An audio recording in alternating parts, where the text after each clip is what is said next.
नमस्कार बच्चों, कैसे हो बच्चों। आज हम सोल्व करेंगे प्रश्न नावली 8.1 त्रिकोणमिति का क्वेश्चन नंबर 5। हमारा क्वेश्चन नंबर 5 दिया है sec थीटा बराबर 13/12 हो तो अन्य सभी त्रिकोणमितीय अनुपात परिकलित कीजिए।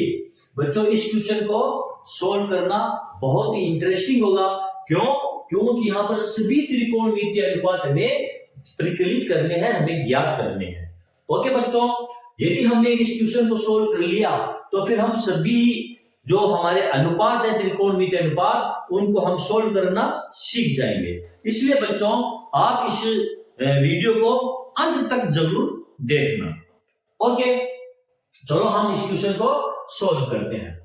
हमारे पास क्या दिया है बच्चों? दिया है sec थीटा बराबर दिया है 13/12। ठीक है ना। अब sec थीटा बराबर क्या होता है? sec थीटा बराबर होता है कर्ण बटे आधार। कर्ण बटे ये आधार, कर्ण बटे आधार होता है sec थीटा बराबर। बराबर क्या हो जाएगा? ये 13/12। बच्चों कर्ण बटे आधार बराबर आया है 13/12। इसका मतलब ये हुआ ये 13 हमारा कर्ण है और 12 हमारा आधार है। अब हमें यहां पर समकोण त्रिभुज की बच्चों आवश्यकता पड़ेगी।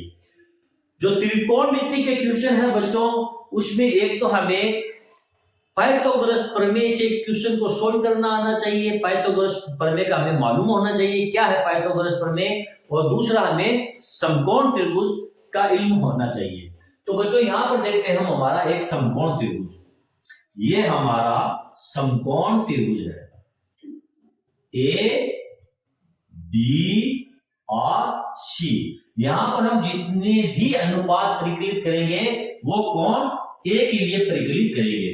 अब जब कोण ए के लिए हम हमारे अनुपात निकालेंगे तो इस कोण ए के लिए ये बी सी है, ये लंब है, और ए भी है, ये क्या है? आधार होगा, और ये बी जो है हमारा ये समकोण है, और ए सी है वो क्या है? ये कर्ण होगा। ए सी क्या होगा? ये कर्ण होगा। चलो हम यहाँ पर लिख लेते हैं, ये है हमारा ए सी कर्ण हो गया, ये हमारा लंब हो गया, और ये हमारा आधार हो गया। ओके, अब यहां पर हम इस मान को लिख लेते हैं। कर्ण बराबर क्या है? 13। तो हम यहां लिख लेते हैं कर्ण हमारा 13 है, आधार हमारा कितना है? 12। तो यहां पर हम लिख लेते हैं आधार जो है हमारा ये 12 है। ओके बच्चों, अब हमको निकालनी है हमारी भुजा ये बीसी, ये लंब निकालना है। तो क्वेश्चन को सोल्व करने से पहले हमें हमारा ये लंब निकालना पड़ेगा, उसके बाद हम हमारे क्वेश्चन को सोल्व कर सकते हैं। तो चलो सबसे पहले हमारा ये लंब निकालते हैं। ये कितना है? कैसे निकालेंगे? पाइथागोरस प्रमेय का प्रयोग करके। पाइथागोरस प्रमेय क्या होता है बच्चों?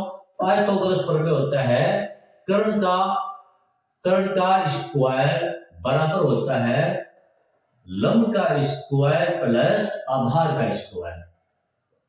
आधार का स्क्वायर, ये प्रमेय आपको याद होना जरूरी है। ओके बच्चों, चलो अब यहां पर कर्ण हमारा क्या है? कर्ण हमारा है एसी। एसी हमारा कर्ण है, और लंब बीसी हमारा लंब है, और ए भी हमारा आधार है। चलो इनको यहां पर उतार लेते हैं। यहां है ए सी का स्क्वायर बराबर बी सी का स्क्वायर प्लस आधार है हमारा ए बी का स्क्वायर। ठीक है बच्चों, यहां तक हो गया। कर्ण एसी हमने उतार लिया है, बीसी ये बीसी लंब हमारा हमने उतार लिया है, और ए बी हमने यहां पर उतार लिया है। अब यहां पर एसी का मान कितना दिया हमको? एसी का मान दिया है 13। तो ये 13 उतार लेंगे हम एसी के स्थान पर 13 का ये स्क्वायर बराबर बीसी हमको ज्ञात करना है। तो यहां पर बीसी जैसा है वैसा ही हम उतार देंगे, बीसी का ये स्क्वायर प्लस एबी का मान कितना दिया है? 12। तो यहां पर उतार देंगे 12 का स्क्वायर। अब इसको हल करेंगे, ये आ जाएगा 169 बराबर बीसी का स्क्वायर प्लस 144, और BC का स्क्वायर बराबर 169 माइनस 144। ओके बच्चों, और BC का स्क्वायर बराबर 169 में से 144 घटा देंगे, पीछे बच जाएगा 25 और BC बराबर हो जाएगा अंडर रूट 25 बराबर 5। ये लो बच्चों, हमारा BC का मान निकल चुका है। कितना आया? BC का मान है ये 5। अब बच्चों देखो यहाँ पर हमारा AC का मान भी है 13, AB का मान हमारे पास आया है 12 और BC का मान आ गया है 5। अब हमारे इस क्वेश्चन को हम सॉल्व आसानी से कर सकते हैं। ओके, चलो शेप थीटा हमारे पास क्या दिया है? 13 बटे ये 12। ठीक है, अब सबसे पहले हमें त्रिकोणमिति के सभी अनुपात हमें ज्ञात करने हैं।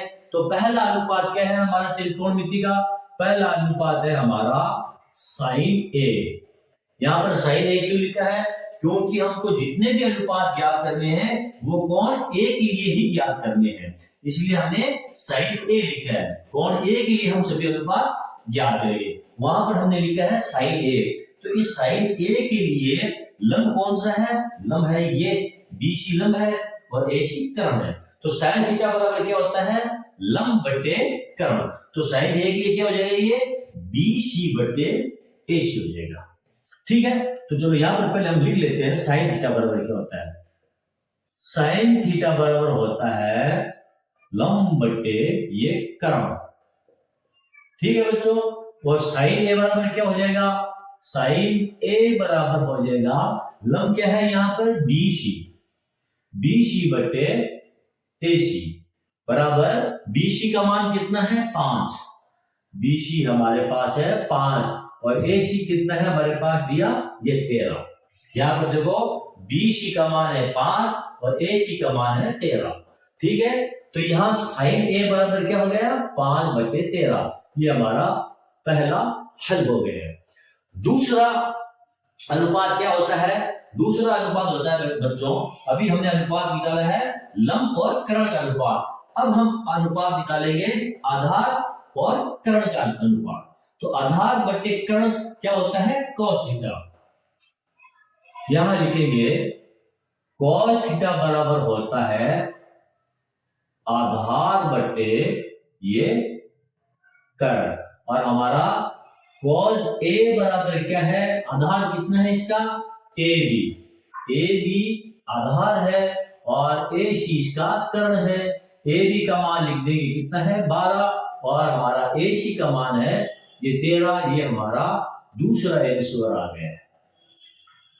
अब दो अनुपात हमने देख लिए हैं, लंब बटे कर्ण का अनुपात देख लिया, आधार बटे कर्ण का अनुपात देख लिया। अब हमारा तीसरा अनुपात है लंब बटे आधार, और लंब बटे आधार को हम अनुपात जो है वो है tan थीटा।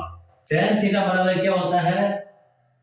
tan थीटा बराबर होता है लंब बटे ये आधार, लंब बटे आधार। और हमारा tan a, हम a कोण के लिए मान ज्ञात कर रहे हैं अनुपात, तो tan a के लिए लंब क्या है?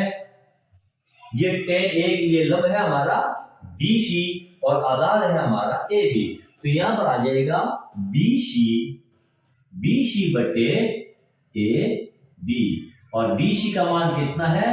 5 बटे ये 12। ये हमारा तीसरा अनुपात निकल चुका है। ठीक है बच्चों, चलो 3 अनुपात यहां पर निकाल लिए। अब 3 अनुपात हम यहां पर निकालेंगे। चाहो तो आप इन अनुपातों को उल्टा करके लिख सकते हो, लेकिन यहां पर हम इनको परिकलित करेंगे, निकालेंगे। अब आता है हमारा, देखो हमने लंब बटे कर्ण निकाल लिया, आधार बटे कर्ण का अनुपात निकाल लिया है और लंब बटे आधार का अनुपात हमने निकाल लिया है। अब हमारे अनुपात क्या बचा है? कर्ण बटे लंब। अब हम निकालेंगे कर्ण बटे लंब। पहले निकाला था लंब बटे कर्ण, अब निकालेंगे कर्ण बटे लंब। और कर्ण बटे लंब क्या होता है? Cosec theta. कोसेक थीटा बराबर होता है कर्ण बटे ये लंब। ओके बच्चों, और यहां पर हमारा है कोशेक ए बराबर कर्ण का मान है AC और लंब है यहाँ पर BC। तो यहाँ पर क्या आ जाएगा, कोशेक ए बराबर हो जाएगा ये 13/5। AC का मान 13 है और BC का मान यहाँ पर 5 है। हो गया ये हो गया हमारा चौथा। अब लेते हैं पांचवा। अब देखो बच्चों, हमने लंब बट्टे कर्ण और कर्ण बट्टे लंब का अनुपात देख लिया है, उस आधार बट्टे कर्ण हमने देख लिया। अब हम लेंगे कर्ण बट्टे में आधार, कर्ण बट्टे में आधार लेंगे। ये हमारा होगा पांचवा अनुपात। क्या है, शेक थीटा। शेक थीटा बराबर होता है कर्ण बट्टे आधार, कर्ण बट्टे आधार। और हमारा शेक ए के लिए कर्ण क्या है, AC और आधार हमारा है AB। तो AC का मान कितना है, ये 13 और AB का मान है 12। ये हमारा पांचवा आंसर आ गया है। अब छठा हम ले लेते हैं बच्चों। यहां पर पहले हमने क्या देखा था, लंब बट्टे आधार अनुपात हमने देखा है। कहां पर देखा है, आप देखो यहाँ रहा लंब बट्टे आधार। अब हम लेंगे आधार बट्टे लंब, जिसका उल्टा लंब बट्टे आधार लिया था अनुपात, अब अनुपात लेंगे आधार बट्टे लंब। तो यहाँ पर हम लिखेंगे आधार बट्टे लंब जो अनुपात होता है वो क्या होता है, वो होता है कॉट थीटा। कॉट थीटा बराबर होता है आधार बट्टे लंब। और हमारा जो कॉट ए है, कॉट ए, क्योंकि हम जितने भी मान ज्ञात कर रहे हैं वो कौन ए के लिए मान ज्ञात कर रहे हैं, इसलिए यहां लिखेंगे कॉट ए। कॉट ए बराबर हमारा आधार क्या है, AB। AB बट्टे ये BC लंब है। तो यहां पर हम लिख देंगे कॉट ए बराबर AB का मान कितना है यहाँ पर 12। तो यहां लिख देंगे हम 12 और BC का मान है ये 5। ये हमारा छठा आंसर आ गया है। छों के छों जो अनुपात है वो बच्चों हमने यहाँ पर परिकलित कर लिए। तो 6 अनुपात कौन कौन से हुए, पहला अनुपात है यहाँ पर लिख देता हूं मैं साइन थीटा, दूसरा होता है कॉस थीटा, तीसरा होता है टेन थीटा और चौथा होता है कोसेक थीटा, फिर होता है शेक थीटा और ये कॉट थीटा। ये 6 अनुपात त्रिकोणमिति के होते हैं और ये 6 के 6 अनुपात हमने यहाँ पर परिकलित किए हैं। बच्चों, यदि आपको मेरा ये वीडियो पसंद आया है तो आप इसे लाइक कीजिए, शेयर कीजिए, मेरे चैनल को आप सब्सक्राइब कीजिए ताकि मेरा भी हौसला बढ़े। बच्चों, मिलते हैं अगले वीडियो में अगले क्वेश्चन के साथ, तब तक के लिए धन्यवाद।